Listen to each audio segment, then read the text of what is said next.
टाटा जी पहले उधर जी, थी मैं, फिर इधर। ये यहाँ से क्लोजर। मुझसे जी। पहली सी मोहब्बत, फैज साहब की मशहूर। जी, ये मेरी अपनी धुन है। जब मैंने पढ़ा, मैंने अर्ज़ किया ना, मुझे शेर व शायरी से बचपन से शौक़ था। तो जब मैंने पढ़ा तो इसकी धुन हमने खुद बनाई।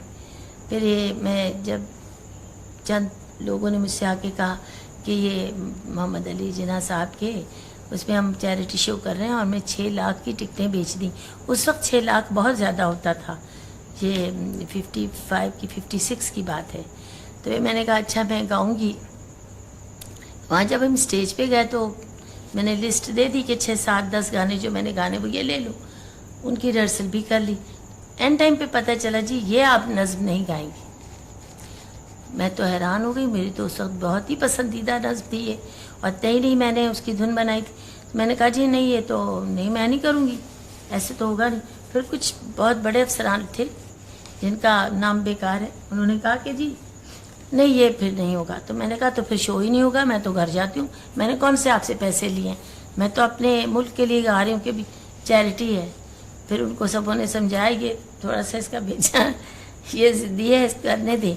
आखिर क्या वजह, वो उन दिनों फैज साहब जेल में थे तो वो कुछ झगड़ा था।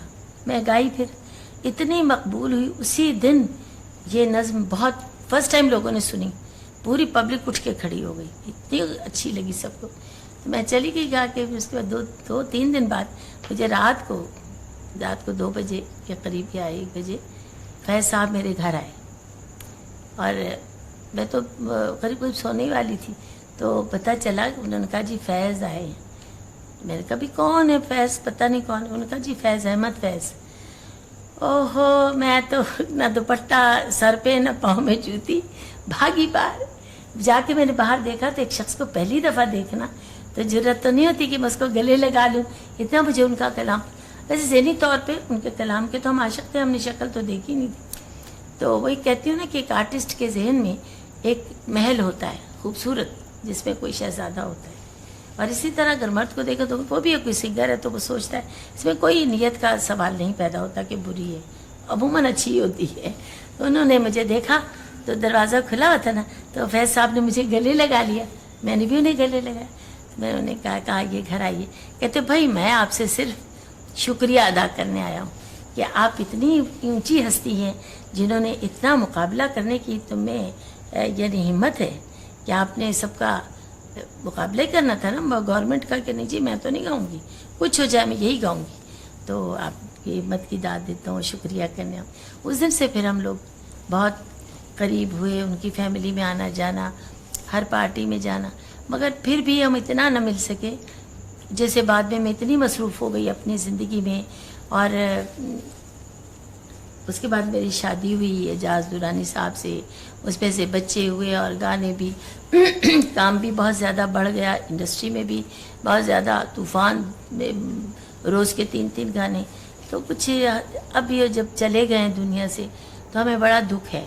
हम अक्सर मैं उनका कलाम पढ़ के रो पड़ती हूँ कि कितनी बदनसीबी है कि हम कर सकते थे, मिल सकते थे, और अपने काश, अब मैं कहती हूँ ज़िंदा होते मैं गाने ही छोड़ देती। जब वो कहते हम बड़ी बड़ी महफिलें वो मिलते थे सब दोस्तों से, हम नहीं जा पाते थे। बस इसी तरह इंसान ज़िंदगी में बहुत भूल करता ही जाता है। वो कहते हैं ना, याद माजी अजाब है या रब, छीन ले मुझसे हाफ़ज़ा मेरा, क्या वो बात होती है। मुझे तो बहुत कलाम बहुत पसंद है। एक शेर मुझे और बहुत पसंद है कि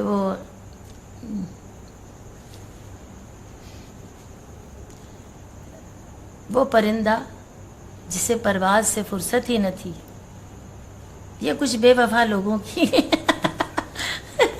कुछ बेवफाई पे लोगों की याद आया कि वो परिंदा जिसे परवाज़ से फुर्सत ही न थी, अब जो तन्हा है तो दीवार पे आ बैठा है, अब जाता ही नहीं दीवार पे आके बैठा है। मुझे, मैंने कहा ना मुझे बहुत पसंद है। और एक और मुझे शेर बहुत पसंद है, बहुत। वो कहते हैं, तुम्हारे नाम से دنیا مجھے پہچان لیتی ہے. واہ. تمہارے نام سے دنیا مجھے پہچان لیتی ہے. میں وہ کھوئی ہوئی ایک چیز ہوں جس کا پتہ تم. میں وہ کھوئی ہوئی ایک چیز ہوں جس کا پتہ تم.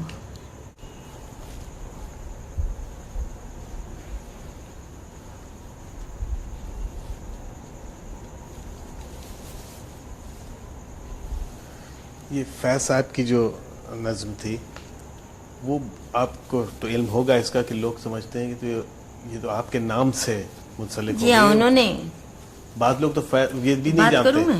جی ہاں سر. اچھا, وہ تھا کہ جب یہ فیض صاحب نے بھی سنی, بار بار سنی, کئی محفلوں میں میں اور اعجاز دونوں ہی جاتے تھے, تو میں نے بتایا نا پہلے کہ ہم کافی پہلے ملتے تھے.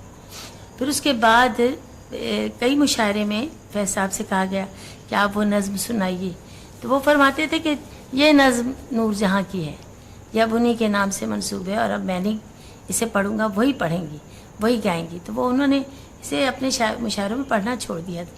کہتے تھے نہیں, نور جہاں اب پڑھیں گی اس کو. بہت چاہتے تھے, بہت اچھے لوگ تھے. آپ نے آپ نے جو قصہ سنا کہ آپ نے مقابلہ کیا کچھ لوگوں کے ساتھ اس نظم کے پڑھنے کے لیے, جی ہاں. اور کبھی آپ کو کوئی مقابلے کرنا پڑے کسی نہیں, اللہ کا بڑا کرم ہے زندگی میں. تو